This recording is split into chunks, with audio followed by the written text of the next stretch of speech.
Je vais essayer de osciller, moi, entre positivisme et négativisme, ou pessimisme et optimisme, on va voir. Alors, mon intervention s'appelle la catalyse au service du CCU. Donc, on vient de parler du C, capture. Maintenant, je vais essayer de parler du U. Donc, la question, c'est comment convertir efficacement le CO2 en produit utile. C'est ça que je vais essayer de voir avec vous maintenant. Alors, si on est tous réunis dans cette salle et en ligne ici, c'est que, à mon avis, je ne dois pas faire une introduction trop longue sur le diagnostic, le problème. On a un terre qui est en surchauffe, on est tous d'accord avec ça. Il y a peut-être juste un point polémique sur lequel je veux revenir, c'est que de temps en temps, on entend qu'il faut absolument sauver le monde. Il y a un problème avec le monde va surchauffe, c'est un gros problème. Il faut se rassurer, même si on va trop loin, le monde continuera à tourner sans nous, s'il faut, mais il continuera à tourner. Ce qui est plus en jeu pour le moment, c'est notre confort, notre façon de vivre. Est-ce qu'on va continuer à pouvoir vivre dans une planète qui est confortable, avec des biens industriels, avec la capacité de se déplacer, de se chauffer, etc. Est-ce que tout le monde va avoir accès à ça ou pas? Donc il y a plein de questions, comme l'a dit Patricia, qui sont sociétales, politiques, éthiques, etc., sur lesquelles je ne vais évidemment pas revenir ici. Il y a par contre un constat qui est partagé par tout le monde, c'est que les dérèglements climatiques, les problèmes environnementaux que l'on vit aujourd'hui sont dus, bien entendu, à ce CO2 qu'on a bazardé dans l'atmosphère depuis des dizaines d'années et qui pose aujourd'hui problème. Alors, on vient de parler de capture. La capture, on l'a dit, ça peut être fait directement dans ce qu'on appelle les flux gaz, donc dans les effluents. Vous pouvez imaginer un incinérateur ou une cimenterie, etc. Il y a des gens qui travaillent sur ce qu'on appelle la direct air capture, donc la capture directement à partir de l'air, même s'il ne contient que, entre guillemets, 400 ppm, on peut faire de la capture et c'est possible de le récupérer. Comme l'a montré Patricia, on peut utiliser des solvants, on peut aussi utiliser des solides, on va parler d'absorption pour Patricia, on va parler d'adsorption pour des solides. La question, c'est qu'évidemment, il y a plein de limitations, etc., mais aussi, une fois qu'il est capturé, il faut encore régénérer cette phase sur laquelle on l'a attrapé. Ça demande aussi de l'énergie, il faut aussi chauffer, on l'a vu. Et donc, le bilan est parfois un petit peu compliqué. Mais d'un point de vue technique, c'est possible. On peut avoir du CO2 pur et on peut venir après le transformer avec de la catalyse. C'est pour ça que moi je suis là, c'est ça que je fais, en des produits utiles. Alors, ce qu'on entend tout le temps, c'est mais comment on va faire? Le CO2, c'est une molécule super stable. Ça a été dit là tout à l'heure. Le CO2, c'est l'état le plus oxydé possible pour le carbone. L'idée, c'est de devoir revenir en arrière. Et ce n'est pas si facile. On dit toujours que le CO2 est une molécule très stable. Donc la question, c'est comment le transformer. Alors, je vais revenir environ 2 siècles plus tôt, avec les travaux de Paul Sabatier, qui est un des pères fondateurs de la science de la catalyse, en fait, et qui s'amusait à observer un petit peu des mélanges CO2-hydrogène et à se rendre compte qu'effectivement, ce CO2, il est vachement stable, il n'y a rien qui se passe. Je le chauffe, je le mets sous pression, il n'y a rien qui se passe. Et puis tout d'un coup, il l'a mis en contact avec un matériau, en l'occurrence ici du nickel finement divisé, et enfin, il a observé du méthane et de l'eau. Alors depuis lors, cette réaction s'appelle la réaction de Sabatier ou la réaction de méthanation. Alors quand on regarde ça comme ça, on se dit, c'est bingo, c'est parfait. On a un déchet ici, comme on vient de le dire, on peut le capter, et on a du CH4 après. CH4, ce n'est rien d'autre que le gaz naturel qu'on brûle dans nos chaudières, dans nos cuisines, etc. Donc, pas trop mal. Alors, je reviendrai sur cet aspect idéal dans quelques instants. D'abord, une petite remarque, parce que j'ai parfois des petits malins qui me disent « Ouais, mais vous êtes complètement fou, vous allez convertir du CO2 en du méthane, alors que le méthane, c'est 20 fois plus puissant en termes d'effet de serre. » Oui, mais là, on parle d'émissions de CO2, tandis que là, on parle de méthane qui est produit, mis dans des tuyaux, utilisé. Il n'est pas question de relarguer le méthane. Donc, effectivement, le méthane est un gaz à effet de serre très puissant. Et quand on parle de ça, cette solution-là, on parle de remplacer des émissions par une production d'un produit. Okay, cette remarque étant faite, je peux avancer vers la méthanation. La méthanation, c'est une réaction équilibrée, exothermique et très lente. Alors, en fait, on peut faire des calculs thermodynamiques relativement simples pour savoir que, spontanément, un mélange qui contiendrait du CO2 et de l'hydrogène, en fait, si on le laisse aller à l'équilibre, si on lui laisse le temps, l'infini devant lui, il va s'équilibrer avec ces fractions molaires-là, ces compositions-là. Si on se met à 400 degrés, on va avoir un peu de CO2, de l'hydrogène, de l'eau, du méthane. Si on se met à plus basse température, spontanément, le mélange devrait évoluer vers quelque chose qui ne contient que de l'eau et du méthane. Donc avoir une conversion complète du CO2 et de l'hydrogène vers le méthane et l'eau. C'est parfait ça. C'est une réaction exothermique. Si on va à plus basse température, on est tout bon. Alors pourquoi est-ce qu'on n'observe pas de méthanation, en tout cas au départ, quand Paul Sabatier faisait ses observations? Eh bien, je reviens à quelque chose de très basique, un petit cours de chimie physique très simple. Toute réaction chimique, en fait, on a des réactifs qui doivent évoluer vers des produits.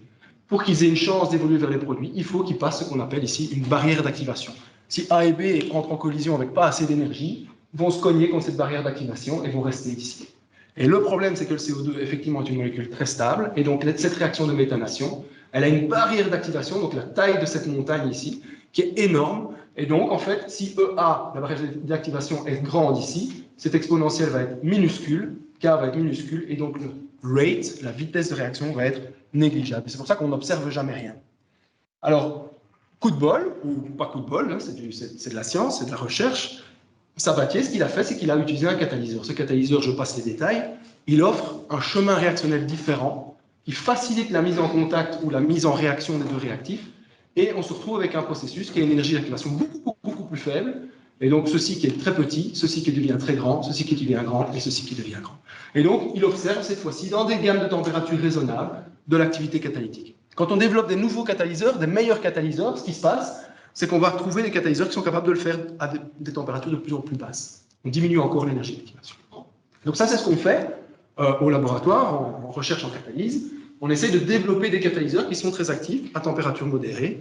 Ça se fait sur des métaux, des catalyseurs à base de ruthénium, rhodium, nickel, comme Sabatier. Et très souvent, on va devoir avoir des catalyseurs qui dispersent ces métaux actifs de manière très fine, sous forme de toutes petites nanoparticules, pour avoir une grande interface entre le solide et le fluide et avoir beaucoup de réacteurs qui se passent. Alors voilà ce qu'on fait au labo, hein. On a du CO2, bon, moi je le fais au labo avec une bouteille de CO2 pur, une bouteille d'hydrogène pur qu'on mélange, on arrive dans le réacteur avec le catalyseur et on mesure effectivement les quantités de méthane produites, et on compare les catalyseurs et on les optimise. Alors je ne vais évidemment pas rentrer dans des détails d'études scientifiques sur ces développements de catalyseurs, juste un petit exemple en passant. Les formulations des catalyseurs ruthénium sur du TiO2, sur du titane, sont reconnus comme étant des très bons catalyseurs de méthanation. Et en fait, on s'est rendu compte qu'en faisant une préparation de ce genre de catalyseur avec exactement la même phase active, on sait que c'est le ruthénium qui travaille, mais on le dépose sur différents types de titane, on se retrouve avec des niveaux d'activité qui ne sont pas les mêmes. Et on essaie de comprendre pourquoi. Et évidemment d'optimiser. Et donc, voilà, à titre d'exemple, on s'était rendu compte qu'on arrivait à vraiment bien disperser ce ruthénium à l'état nano, donc on a des nanoparticules de 1 nanomètre déposées sur ces TiO2, mais on s'est rendu compte que sur certains supports, on avait une réorganisation complète du catalyseur et on se retrouvait à piéger du ruthénium à l'intérieur, et donc il était plus actif, et c'est pour ça que ça marchait moins bien. Et donc ça nous oriente vers d'autres types de ruthénium. On peut aussi, je sais pas si ça va marcher, quand on travaille sur certains types de supports, on se retrouve avec des particules qui accumulent tout le ruthénium et d'autres qui n'en ont plus du tout. Et donc, on se retrouve à pas très bien maîtriser, contrôler exactement ce qu'on fait à l'échelle nano, et c'est ça qui fait qu'on est limité en termes de performance, et donc on cherche à améliorer le système. Alors, je parle beaucoup du méthane et de la méthanation, mais quand on fait l'hydrogénation du CO2, si on veut, on peut aussi aller vers le méthanol. Et donc, très récemment, on a développé des catalyseurs à base de cuivre. Cette fois-ci, c'est le cuivre qui est très actif dans cette réaction. Là, l'image n'est pas terrible, on voit des petits points rouges, mais c'est pour montrer qu'on arrive bien à disperser ce cuivre. Et l'intérêt de ces matériaux ici, c'est qu'ils étaient très poreux, et donc on développe des grandes surfaces et donc des grands niveaux d'activité. Voilà, je vais pas aller plus loin sur les aspects développement de catalyseurs. Je vais revenir un petit peu en arrière en se posant la question un peu, on va dire même presque philosophique, est-ce qu'on est vraiment en train de transformer un déchet en carburant? Okay, donc souvent, on voit ça dans la presse. Ah, ça y est, on recycle du CO2 en un carburant. Hein? Alors, si on regarde ça comme ça, c'est ce que je disais tout à l'heure, on a du CO2 et on forme du fioul, du méthane. Mais soyons honnêtes, pour le faire, et ça a déjà été dit précédemment, et ça sera redit encore par mes collègues après, il faut de l'hydrogène. Et l'hydrogène, c'est aussi un fioul, ça doit aussi se produire, ça a aussi un coût. Alors, pour être un peu provocateur ou pour la parodie, je vais dire, j'invente au laboratoire un procédé magique qui permet de convertir des bouts d'épuration en du jus de pomme. Bah, ça a l'air plutôt sympa, mais si j'oublie de dire que pour que ça marche, je dois mettre du pétrus 20 ans d'âge qui coûte très cher, bah, je ne suis pas très honnête. Et donc, clairement, on ne peut pas dire qu'on fait du recyclage d'un déchet en quelque chose d'utile si je suis en train de gaspiller quelque chose qui coûte très cher. Alors, si tout d'un coup, on se fiche complètement des qualités organoleptiques du pétrus, ou qu'on arrive à en produire des tonnes et qui ne coûtent plus rien, bah, peut-être que ça peut devenir pertinent, mais en attendant, il faut quand même se rendre compte que le pétrus, il est dans le procédé. Et donc, le pétrus ici, en l'occurrence, c'est pas... Bon, il faut le mettre, et donc ici, dans ce qui nous concerne, c'est de l'hydrogène. Donc, il faut en tenir compte, il faut être honnête, il ne faut pas appeler ça du recyclage du CO2, mais il faut appeler ça de la conversion du CO2 et de l'hydrogène en méthane. Ça, j'y tiens, il faut appeler ça de l'hydrogénation ou de la conversion du CO2 et de l'hydrogène, mais surtout pas dire de upgrading of CO2, recycling of CO2, c'est un peu dangereux. Alors, pour pouvoir le faire, il faut un bon catalyseur, ça on y travaille, je vous ai montré que ça peut marcher. Et puis, j'ai envie de soumettre à la question, au débat, quel hydrogène et quel CO2. Alors, je commence par quel hydrogène. Comme je vous disais, moi, je prends du CO2, je prends de l'hydrogène. Si demain, j'ai envie de construire une usine de méthanation, je peux aller acheter des cylindres d'hydrogène. Alors, ça a déjà été dit par Patricia, mais je vais le redire pour être vraiment sûr que le message passe bien. Si j'achète de l'hydrogène sur le marché, en fait, je vais acheter de l'hydrogène d'origine fossile. 95% de l'hydrogène qui est disponible sur le marché est produit par le réformage à la vapeur du méthane. Donc, vous faites réagir avec de l'eau à des très hautes températures sur un catalyseur, vous avez ce mélange-là, vous refaites une deuxième réaction, et finalement, vous produisez de nouveau encore de l'hydrogène. Si vous regardez, pour une molécule de méthane, vous allez produire 4 molécules d'hydrogène et une molécule de CO2 et de l'eau. En fait, c'est la réaction stoichiométrique inverse de celle qui nous intéresse. Okay, pile poil la même réaction que celle qui nous intéresse. C'est la réaction inverse de la méthanation. Donc, si je prends cet hydrogène qui est là pour le faire réagir avec du CO2, pour chaque molécule de CO2 que je vais recycler, j'aurais déjà émis une molécule de CO2. Donc, c'est le serpent qui se mord la queue, ça ne va pas. Et encore, je suis gentil parce qu'évidemment, ici, les rendements ne sont pas de 100%. Et comme ça a été dit, il faut chauffer les réacteurs, il faut mettre sous pression, etc. etc. Donc, l'hydrogène que je fais réagir ici émet plus de CO2 que le CO2 que je réussis à capter et utiliser. Okay, donc, l'hydrogène gris, parce que c'est son nom, cet hydrogène-là n'a aucun sens. Ça va? Et donc, ça sera encore détaillé après. La seule façon que cette histoire ait du sens, c'est de travailler non pas avec cet hydrogène gris. Vous pouvez aller voir ce site-là, il y a pas mal de petites infographies qui sont pas mal fichues. C'est de ne pas travailler avec cet hydrogène gris qui émet beaucoup de CO2, c'est de travailler avec de l'hydrogène vert qui, lui, va être produit par électrolyse de l'eau grâce à des électrons verts qui viennent donc de panneaux photovoltaïques, éoliennes, voire hydropower. Okay, il y a d'autres variantes, mais bon, ici il y a l'hydrogène gris dont je viens de parler, il y a la même chose, mais avec capture de CO2 associée. Il y a d'autres variantes, mais bon, insistons sur ces deux-là et disons que, en fait, finalement, le procédé il ne peut avoir de sens que si on prend de l'hydrogène vert. Du coup, tout ce qu'on fait, nous, au labo, et plus largement les gens qui travaillent sur l'utilisation du CO2 par hydrogénation, tout ce qu'on est en train de développer de ce côté-là, nous sommes suspendus aux progrès qui sont encore à réaliser dans le domaine de la production d'électricité verte à très très grande échelle, et aussi dans le domaine de l'électrolyse de l'eau, parce que l'électrolyse de l'eau reste très chère. Alors, j'ai mis une citation que j'entends partout, que je lis partout, avec ce chiffre-là qui change parfois d'une source à l'autre, mais on continue de dire et de considérer que l'hydrogène produit par l'électrolyse de l'eau est beaucoup plus cher que l'hydrogène gris. Et donc, c'est pour ça que les gens continuent d'utiliser l'hydrogène gris. Alors là, je rebascule un petit peu vers de l'optimisme cette fois-ci, je questionne ça, et je me dis, je ne sais pas si vous avez remarqué, mais à la pompe, l'énergie fossile ces temps-ci, ou si vous avez payé vos factures de gaz, sont assez terribles. Pour le moment, il y a des gens qui sont spécialistes de ces questions-là, qui viennent de montrer que quand on était dans un gros pic au niveau du prix des énergies fossiles, en fait, il y a des moments déjà maintenant aujourd'hui où il peut être moins cher de faire de l'hydrogène vert versus de l'hydrogène gris. À titre personnel, je pense que c'est ce genre de choses qui vont arriver de plus en plus souvent, surtout si au niveau politique, on commence à être beaucoup plus volontariste sur le fait de pénaliser l'hydrogène gris. Et donc, au niveau politique, il y a plein d'initiatives au niveau wallon, au niveau belge, au niveau européen, partout, pour vraiment développer cette filière hydrogène, coûte que coûte, hydrogène évidemment vert.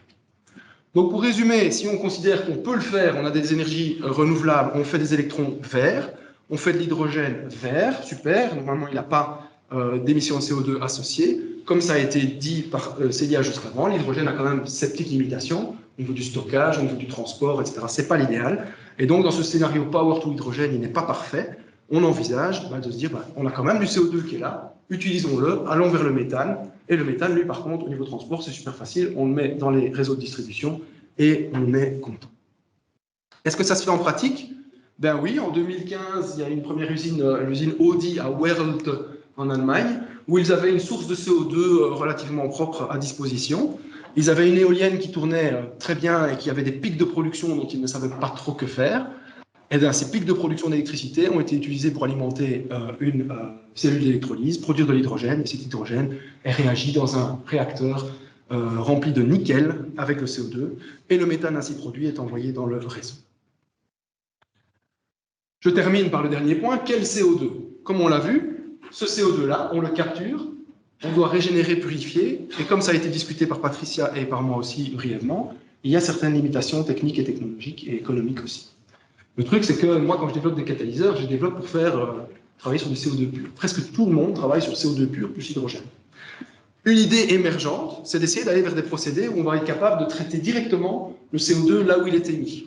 Et donc de développer des procédés où on va directement utiliser les effluents, par exemple. Alors ici, je ne vais plus parler d'un catalyseur, mais d'un DFM, un Dual Functional Material, donc un matériau à double fonction. En fait, c'est un catalyseur d'hydrogénation, mais associé avec une phase adsorbante très très forte.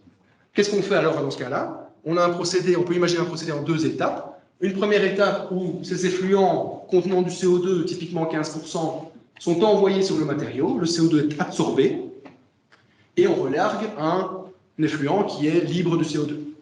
Évidemment, ça ne va pas durer pour l'éternité. Quand il est saturé, il faut changer quelque chose. On change la vanne qui est là-dessus. On envoie de l'hydrogène, vert évidemment. Et à ce moment-là, la capacité hydrogénante du catalyseur entre en action et on produit du méthane. Okay, ça, c'est un peu le concept, c'est de dire, ben voilà, on a un seul matériau, un seul réacteur. On n'a pas besoin de faire toute cette purification, recompression, etc. du CO2. On travaille directement dans les effluents. Il y a plein de questions qui se posent, mais c'est faisable. Pour la petite histoire, au labo, on monte des setups qui nous permettent d'étudier ça. On alterne des phases d'absorption du CO2 avec des phases d'hydrogénation sous hydrogène.